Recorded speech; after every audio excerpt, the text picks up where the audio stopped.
Welcome to week 11 of Bible Studies for Life. We're continuing the story out of Genesis, the story of Joseph today.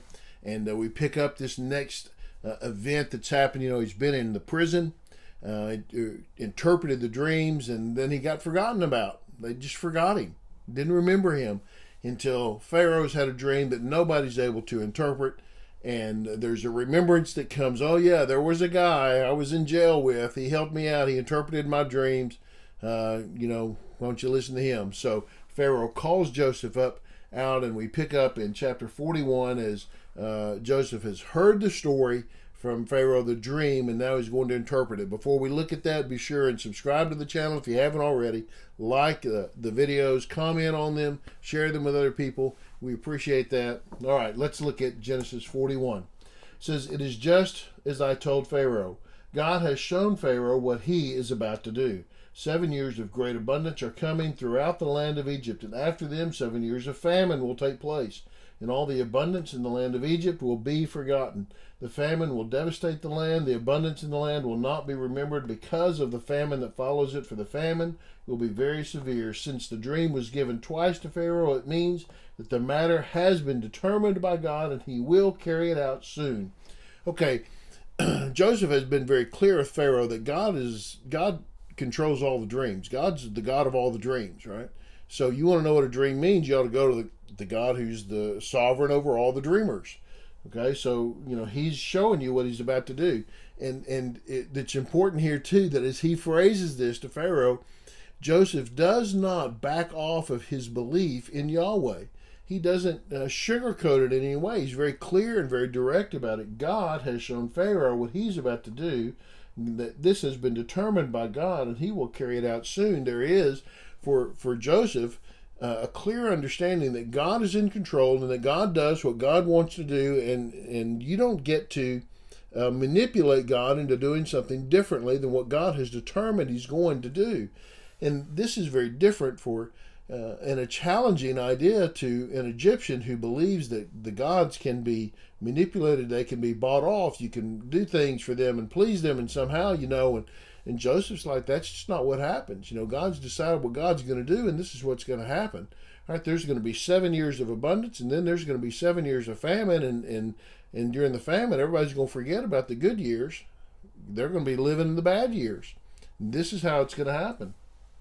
All right. So, here we're in verse 32. So, look what happens. Pharaoh believes Joseph, puts him in charge of everything, right? Puts him over all of his kingdom, basically. You see this, how this happens for Joseph over and over again, right? The Lord is with him. So he gets sold into slavery, and he goes to Potiphar's house, and next thing you know, he's running Potiphar's house, and then he gets falsely accused of rape, he gets thrown into jail, next thing you know, he's running the jail. And then he finally gets out, and he gets to interpret a dream for Pharaoh. Pharaoh says, I'm going to put you in charge of everything. So during the 7 years of abundance, the land produced outstanding harvest, and Joseph gathered all the excess food in the land of Egypt during the 7 years and put it in the cities. He put the food in every city from the fields around it, so Joseph stored up grain in such abundance like the sand of the sea that he stopped measuring it because it was beyond the measure. Now this is wisdom, right? And how many times have we followed this wisdom that when we're having a time of abundance, we set things aside knowing that there will not always be a time of abundance, right? We're not going to live in a time of favor forever, that there's going to be a downturn. And how many times do we live in that abundance? We live to the end of our means, no matter how much we have, right? And so when we have a lot, we're living extravagantly, and the next thing you know, we don't have much, and we're in a time of famine, and we wasted all of ours. Joseph's the wisdom here, right? This is wisdom, to store it all up and not live extravagantly in that 7 years, because he knows there's going to be 7 years of famine coming after it. During this time, 2 sons were born to Joseph before the years of famine arrived, and Asenath, daughter of Potiphar, priest at On, bore them to him. Okay, so Joseph has married this girl Asenath, right, the daughter of Potiphar, which is interesting, right? I don't know the correlation between Potiphar and Potiphar, right? Bore them to him. Joseph named the firstborn Manasseh and said, God has made me forget all my hardship and my whole family. And the second son he named Ephraim and said, God has made me fruitful in the land of my affliction. I don't want us to miss the significance of the two names. right? I think this is important for us to kind of pick up on here as he senses how God has blessed him. And this idea that in the midst of a nation and a people that reject him and reject his faith, Joseph does not lose his faith at all. Never at any point does Joseph reject his God. He wants to honor his God. And so when he names his first son, forget,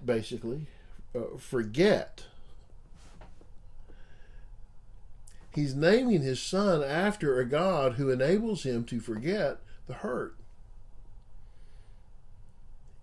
God causes him, enables him to forget the hardship, to forget what his family has done to him, his brothers. Right? And we know that he has not forgotten about his family, but he has forgotten, he has let go of the hurt and the pain. He's let go of the rejection, the anger they had towards him, the vile way they treated him, the deceitfulness towards him. He's forgotten that, and he's forgotten about the false accusations that Potiphar's wife made. He's forgotten that he was left in jail for years to suffer unjustly. He's forgotten that. There's a blessing, right? There's the blessing that God would allow us to forget. No. And then Ephraim is the one who's made me fertile, right? He's made me fruitful in the land of my affliction. There's not a sense here where Joseph has become Egyptian, where he's come to love Egypt. He thinks of Egypt as his land of affliction. And yet, the Lord has blessed me even here. The Lord has allowed me to be fruitful in the midst of great hardship. You know, I guess we can look at this hardship, and we can look at the unjust ways, unfair ways maybe we've been treated, and now things haven't happened as they ought to, and we can decide to be angry, and we can decide to be bitter, and we can decide to always be yearning for another a better time way back when. You know, we can look back and wish that why couldn't it just be like it was? We can do all of that. But it's not ever going to be like it was, and we're going to be there, and so the answer is to trust the Lord where you are in the midst of whatever's going on. Trust the Lord with it, and know that He hasn't forgotten you, that He's still with you, that He will always be with you, and ask Him to let you be a blessing to the people that you're around, and not so much, Lord, I don't need to be blessed, but God, can I bless these people that you've put me with somehow? Whether by life or by death, can I be a blessing to some people that I'm around? And in some way that the Lord might allow you to forget the hardship and forget the pain and forget the horrible ways that you've been treated and the unfairness and the unjustness that has happened to you. If somehow I could forget that and just live in contentment with the Lord. That's where Joseph has gotten to. Man, that's a blessing, isn't it? Ain't that amazing to think that God could get you through that to a point where you could just say, the Lord has allowed me to be fruitful in the midst of this, in this land of affliction. The Lord has allowed me to be fruitful. The Lord has allowed me, has helped me, has caused me to forget that pain, that anger, the bitterness, the hatred, all of that. I've been able to let that go. Listen, I think that is probably one of the greatest challenges for any person, is to let go of the hurt and to let go of the bitterness and the anger and to let go of the feelings of unfairness and how our life has gone, and to just say, Lord, let me bless people while I'm here. Let me be fruitful in the midst of an afflicted land. That was Joseph.